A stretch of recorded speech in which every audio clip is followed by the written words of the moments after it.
is about old stories, self talk, fear, people pleasing, and learning how to communicate from that healthier place. Exactly, because at the end of the day, clear is kind and clear is powerful. By the end of this episode, we are answering this question. How do we recognize toxic communication patterns and start building healthier boundaries, clearer conversation, and stronger relationships at work? Hi, I'm Claude. And I'm Jess. We are corporate employees by day, entrepreneurs by night, and work besties for life. Join us as we explore how work besties lift each other up, laugh through the chaos, and thrive together in every industry. Work besties! Shannon, we are so excited to have you here. You're a therapist, a coach, author, creator. You're really big on YouTube, which we're excited about. For anyone meeting you for the first time, can you share a little bit about your story and what led you to do this work? I've been a therapist for about 38 years. And actually, my first job was at a battered women's shelter. And that was part of what drove me into graduate school to become a therapist because I couldn't understand how we get into these toxic relationships. And then some of the women that we were working with would get free. And 6 months later, they would be back into a new relationship in the same sort of vein. And we were obviously not blaming the victim, but on the other hand, wondering, why is it that people keep going back into the same type of relationships? It's kind of become life's work. About 8 years ago, I decided I wanted to share this information that I've gathered over the years with a wider audience. Most people write a book, and I thought, I don't want to write a book. It's too much work. And everybody's doing YouTube. And so I thought, well, I could do that and just share strategies, information with people who may never get a therapist or coach because they don't have access. As I started, it was just general mental health. But as it took off, the information that people really were craving is how to deal with narcissistic and other toxic people. What are some of those signs or signals that people should be looking for to recognize that toxic relationship? Or even what is a narcissistic person? Yeah, and those are so important. And what I have come to learn and what I really teach throughout all my work, whether it's the book that I finally did write, which was a lot of work, but um, all of my coaching, I also have a masterclass video series if you want help moving along, but that helps sort of give you that three-dimensional walkthrough of the healing process. But what I find that's most critical is that people get in touch with and heal from the inside out. Because if we're just looking at the outside, we're not going to get that work done. But the stuff that you can see is what you were saying in your introduction. That was a beautiful introduction. Why do I feel drained by this person? You know, if my thoughts, feelings, wants, and needs don't matter in that relationship, there's something genuinely wrong there. And that is typical that you'll find that person hooks you and then devalues you and then hooks you and then isolates you. And so there's this back and forth that's very tricky and that gets us into that placating, peacekeeping, people pleasing mode. And it stops us from taking care of ourselves. And we can even lose track of what I think, feel, want, or need. And then we're really kind of in the midst of it. So we are obviously work besties, and we talk a little bit more about the work environment. Would you help us understand? Because I think when we think of toxic relationships and narcissists, we do automatically think of the Personal. personal side of things. But you hit on it, and in reading your bio and listening to some of your YouTube elements, you do talk about how this reflects in work. Yeah. Would you mind sharing how you see this more often? That's really critical too, as John Right, goes. right. So the way we show up in our personal relationships is exactly the same way we show up in work. So if we are people pleasers, peacekeepers, placaters, and that's really the three deadly P's, that we are going to have struggles in our family relations, our personal, our work, and it's all going to be and even our friendships. I've had people who, once they do this work, maybe it started as a work relationship or something else, And then it segued into, oh my God, that person treats me like the same way. And I let this person walk on me in that area of my life. So I think what's critical again is that you look at the inside. How do I feel? When people are walking around with a lot of anxiety and depression, oftentimes it's because of this internal struggle where they're setting themselves up in relationships to not matter and to not have a voice. And so when we start to clean that up from the inside out, then we see what we've got. So sometimes when you clean that up, then your work people respect you and honor your boundaries. Other times when you set a boundary, things escalate. Well, that's good information, right? So we look at all of these different experiences as information. And so if I step back and I don't take all of somebody else's stuff personally, but I look at who are they? What are their beliefs and values and attitudes and how do I really feel about that person? Then I can take care of myself better in that relationship. So I've seen a lot of people who struggle with a a boss who is narcissistic, who, again, their thoughts, feelings, wants, and needs matter. Nobody else's. Everything revolves around them. If you're puffing them up, this is critical. If you're puffing them up, they're happy. When you're in a professional matter and have a narcissistic boss, how do you do it? Do you play the game and you puff them up? What are you supposed to do beside leaving? Because Yeah. Do you set that yeah, boundary accurately? Yeah, that's really challenging because I did a YouTube about this a few years ago because somebody on my channel or one of my listeners said, "Hey, I just saw this from somebody else who's like a massive name narcissist person." And they said, "Oh, this person said to puff them up." And I said, "No, no, no. um, it's not even just puffing up. It's like, yeah, all of that. Yuck, gross."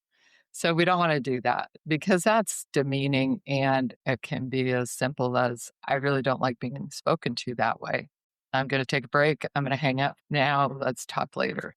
It can be, I feel very disrespected in this professional relationship and I need to take a step back and think about what I want to do about that. Or let me back up a hair. Boundaries are come in a gradation. Okay. So I used to do a lot of equine therapy and in working with horses, communicate with each other across pastures, right? And so a horse can look at another horse and give him a look, and the other horse will say, "Yeah, you're the boss. I'm good." So they respect, they hear, they feel like from a distance. And so we learn by working with horses or that kind of thing to be subtle in our communications and subtle in our boundaries. So we can start a boundary with just a look. Maybe that's not laughing at the gross joke that somebody said, right? It Right. can be not doing the giggle and flirt with somebody who's being inappropriate. It can be a stern look. And then you can up that if the person doesn't respect it. So then you can up that to a more stern look, or I really don't like that, or I think I've got something to do. I've got somewhere to be, and removing yourself. You're not like going from 0 to freaking out on somebody. But as do we, you? But what if I'm sorry, but if you say to someone, to a narcissist, I did not like where you went. It's not appropriate or whatever. Most likely they will put it back on you, right? Because that's their motto. So Right. what is next? Because at the end of the day, unfortunately, they have this power. I don't like to say it, but they have this power over you. They'll pay the paycheck, whatever. So it is so hard to really continue and show them that they have an issue because for them, they don't have the issue. It's everybody else. that's So right. I'm just afraid that if we look a stern look to someone like that, it's not going to go well for us. No? We have to decide where our ultimate boundary is, right? Yeah. And that's the key too for yourself. And that's the part that you do not in front of that person. So if you decide, you know what, if this continues, I'm done. So you can sort of Set your own Set your own ultimate. path. set your Yeah. own Yeah. ultimate, and that can be whatever you decide it is. But the problem is that we often go from passive all the way to quit, take your job and shove it. And we miss all those steps that are Yeah. opportunity. It's also important to realize that I can step back emotionally and watch that circus, still show up and do my work, but not be so impacted by it. And that's Right. hard. But that's the healing journey. When you heal from the inside, then you're doing your work for the paycheck or because you care about that work, and you're not doing it for him or her. You're doing your job, you're doing your best work. You are feeling good about yourself and your work. Whatever happens over there, that's their circus. Yeah. Yeah, I think the way you're stating it or how you're providing like boundaries to you is like, yes, you're going to set that ultimate, here's the line, but what are those step gates in between to try is a different perspective that I don't think we always hear, right? It's Yeah. usually like draw the line and Yeah. then on them. But what you're saying is there's checkpoints in between. So I think Lots of them. there's this balance that needs to happen where we want to make sure our work bestie community thinks about though is like how do you do that efficiently while still being True to yourself. authentic and true to yourself and not taking it on. Perhaps your to your point is seeking other counsel to talk to someone about what other inner elements are happening that are being triggered that Exactly. you're not even realizing. Exactly. And all of my work, I start with what is your relationship with yourself? We talk to ourselves somewhere along the lines of 70,000 times a day. And I don't know who counted it, but that's what they say. That's a lot. If I'm putting myself down, it doesn't even matter what's happening out there. And then when Right. somebody else puts me down, I have no strength to Like, combat. Right. And so we have to expunge all of that. We have to become our own best cheerleader, best friend, best support system, so that whatever's going on out there isn't also joining with what's going on in here. And now we're off to the races, and I feel really trashed. So if you fix that stuff internally, that's the whole journey of healing that I talk about in my work. Because when we do come to work healed, we show up differently. so communication is key. Dealing with your feelings is also in those times though you're dealing with your feelings or maybe you haven't quite solved that part. You're still working every day, potentially dealing with a narcissistic boss or somebody in your company. So the stress and anxiety continues. What Yeah. are ways we can be working on that at the same time as working on ourselves? Do you have any? Thanks for that question because, the other piece that I like to help people with is that there are different parts of our brain and the survival mind, the fight, flight, freeze. When that's triggered, we are just on fire and our rational mind actually goes offline because we're wired to be able to run from a man-eating tiger or whatever. And you don't make a list and, logic your way out, you just run. So that fight, flight, freeze, when that's on fire, we don't have access to good rational thinking. It's super important to learn how to calm down that irrational survival mind. And we do that by utilizing the emotional mind, not making sure that the emotional mind isn't fueling it, going, oh my God, oh my God, oh my God, oh my God. And then you're off to the races. But that you use the emotional mind to say, all right, I'm okay. This is not the end of the world. I can do my work, or I can stand up for myself, or I can take care of this later. So, calming yourself down, whether you believe in prayer or mindfulness or self calming or exercise or deep breathing or stretching, all of those things actually calm down that emotional survival system. And when we do that, now we have access to our rational mind. Now we can make a plan. Now we can decide what our boundaries and limits are and what to do next. So that's really critical that you're doing that work all the time when you're dealing with a toxic boss or a toxic colleague. A lot of people have toxic colleagues that are throwing them under the bus and stealing their work and trashing them to everybody else and using flying monkeys to put them down. Like there's some crazy stuff going on in the world. Now, on the flip side, though, there are a lot of examples of work besties. Mhm. Yeah. Shannon, do you say you do see your work bestie potentially is dealing with a narcissist and at times is maybe reacting versus responding? What are ways that the work bestie or somebody else, some mentor or somebody could help coach person as they're going through it? Such a wonderful opportunity for helping each other and supporting each other.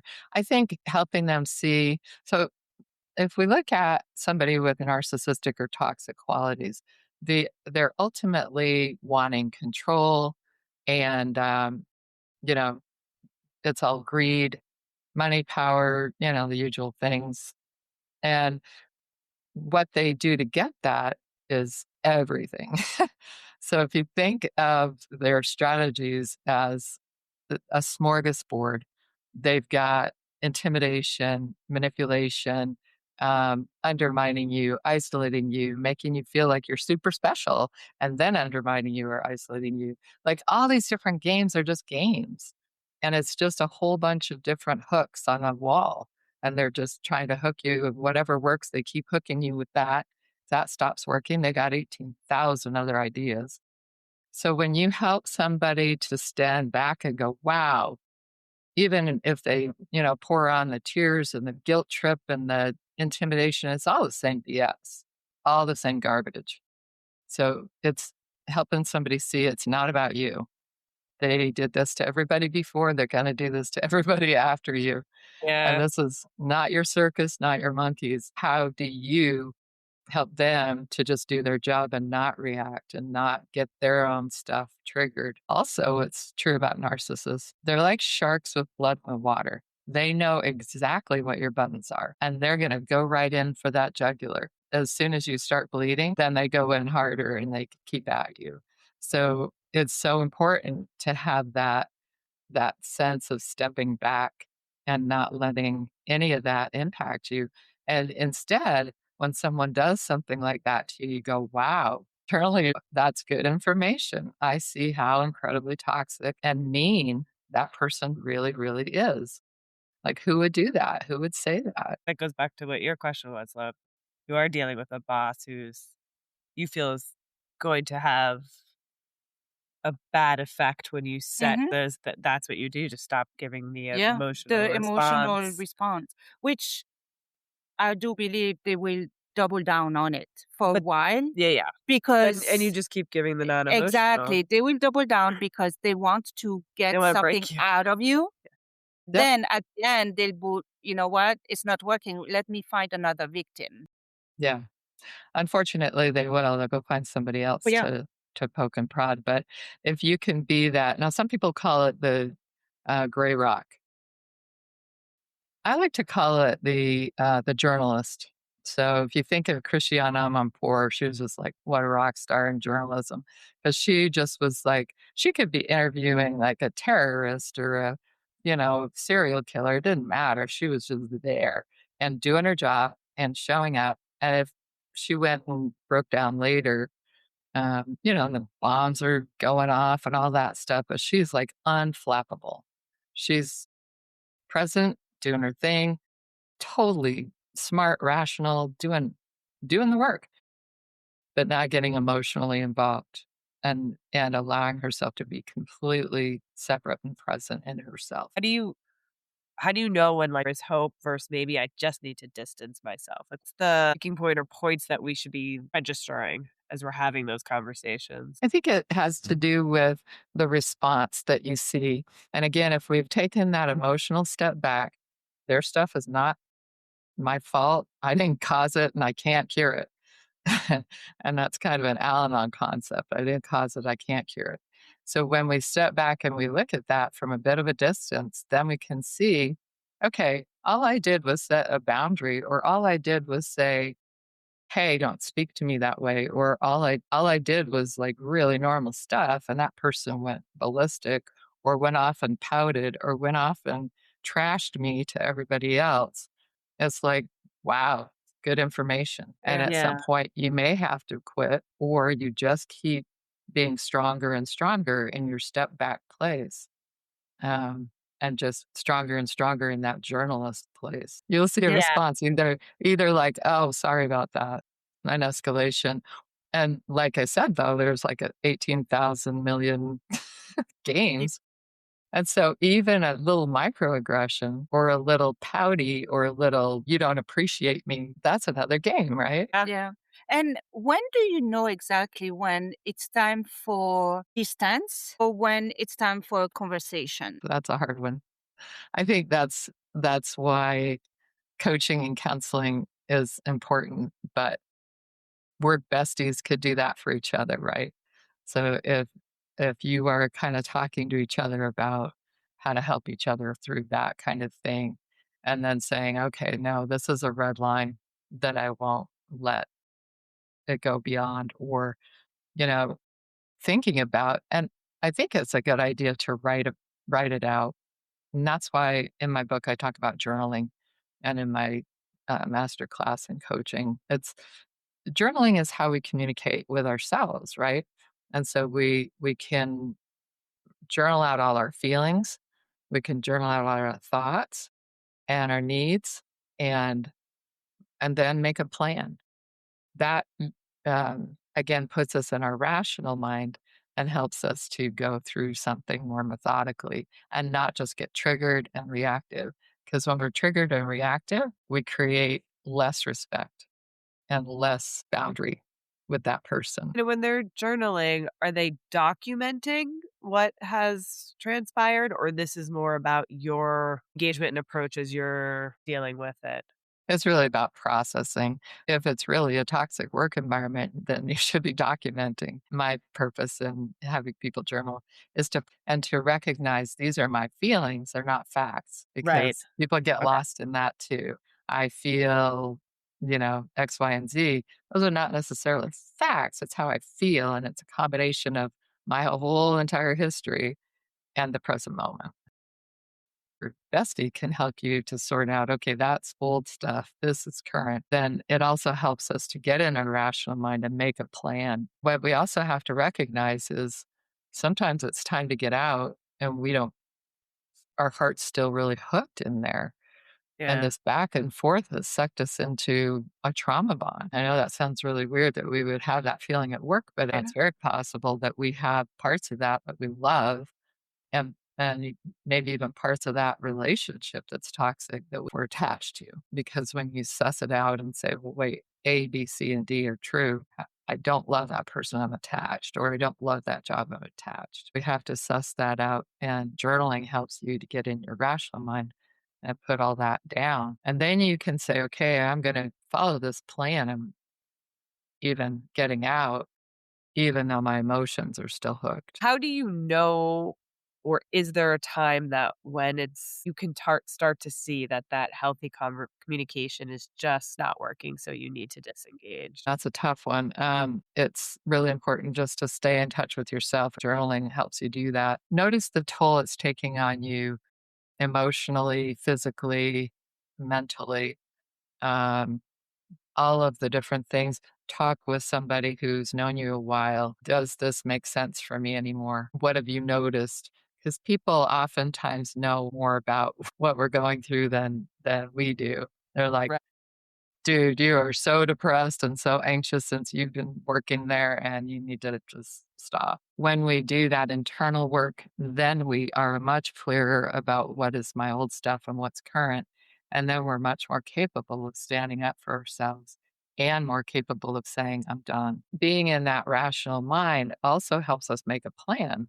And when we have a plan, and I think going into any hard conversation, honestly, I think it's a good idea to have a plan B Oh, yeah.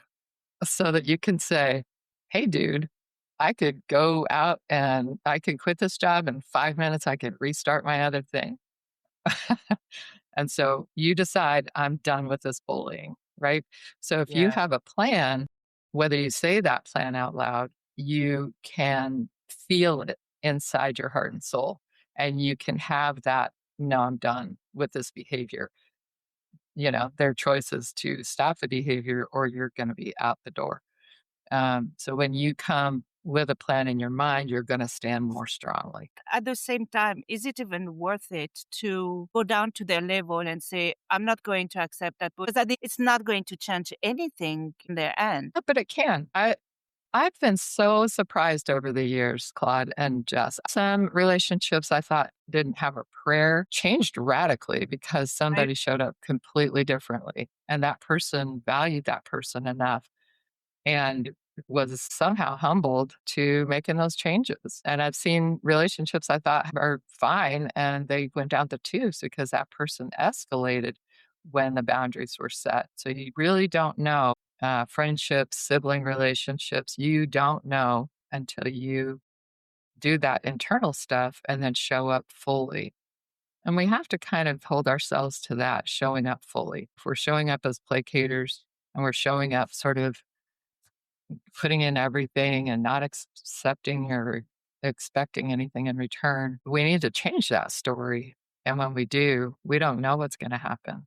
It could change. There's hope then, because I thought it was hopeless. No, I think that's what the whole point of it was. Like, instead of just going in, creating this line and saying, that's it, you cross this and we're done, you're doing little steps along the way. Would this work? Could I fix this? I think we should have to try, whether it work or personal personal of some sort. Our culture is very all or nothing. And it's amazing to me that people are so quick to cut people off entirely, like never ever to speak to them again. It's just heart-wrenching to me. And I've had a lot of people who've shown up for coaching who say, you're the only one that says I might be able to save this relationship, whether it's with a kid or a job or a parent. There's always hope when you do the inside work and you come to them strongly. You don't know how they're going to respond because you've never done it before. And things that people came to me saying, no, this is done, but I want to try one last thing, have found that they've connected and they're in relationship today. So I think it's really important to know that we don't know. And we started off the podcast by teasing a question. How do we recognize those toxic communication patterns in others and ourselves and start building those healthier boundaries through and clearer conversations to get that stronger work relationship or any relationship? It really starts inside. We have to recognize if we are talking to ourselves in really negative, terrible ways, in ways that we wouldn't say to other people. People say, well, that's just me. No, it really isn't. Because if you don't say that to your friends, and you wouldn't say, oh, you're such an idiot when you make a mistake. You don't say that to your friends. You say it to yourself inside your own head. Oh, yeah. So gosh, I hope not. change. I know you wouldn't have friends. But the point is to be our own friend instead of being a toxic voice inside our own heads. And once we do that, we recognize toxic voices outside of our heads. We see when people are not listening, not being respectful, not hearing us, not all of that stuff. And when we can shut that stuff down, then we find out what's going to happen. Sometimes a person will change. Sometimes they don't. And that's either one's okay with you. That's information. And then you're going to set that next boundary.